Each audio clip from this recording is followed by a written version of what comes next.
पशुपालक शेतकऱ्यांसाठी मोठी खुशखबर। गाय म्हैस दगावली तर मिळणार भरपाई। राज्यात पशुधन विमा योजनेला मंजुरी। तुमच्या पशुधनाचा अचानक मृत्यू झाला तर मोठं आर्थिक नुकसान होऊ शकतं। पण आता सरकारच्या नव्या योजनेमुळे पशुपालकांना आर्थिक आधार मिळणार आहे। राष्ट्रीय पशुधन अभियानाअंतर्गत राज्यात पशुधन विमा योजना राबवण्यास शासनाने मंजुरी दिली आहे। हवामानातील बदल, पूर, वीज पडणे, अपघात, विषबाधा, वणवा तसेच लंपी स्किन सारख्या रोगांमुळे पशुधनाचा मृत्यू झाल्यास विमा संरक्षण मिळणार आहे। देशी आणि संकरित दुधाळ गाई, म्हशी, बैल, रेडे, शेळ्या आणि मेंढ्यांचा या योजनेत समावेश आहे।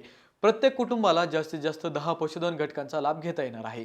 दुभत्या गायीसाठी 70,000, म्हैस आणि रेड्यासाठी 80,000, बैलासाठी 70,000 तर शेळी किंवा मेंढीसाठी 7,000 रुपयांपर्यंत विमा संरक्षित रक्कम निश्चित करण्यात आली आहे। अतिरिक्त पशुधनाचा विमा काढायचा असल्यास त्याचा संपूर्ण प्रीमियम पशुपालकाला भरावा लागेल। या योजनेमुळे पशुपालकांना अनपेक्षित संकटात आर्थिक मदत मिळून त्यांचा शेतीपूरक व्यवसाय अधिक सुरक्षित होण्यास मदत होणार आहे।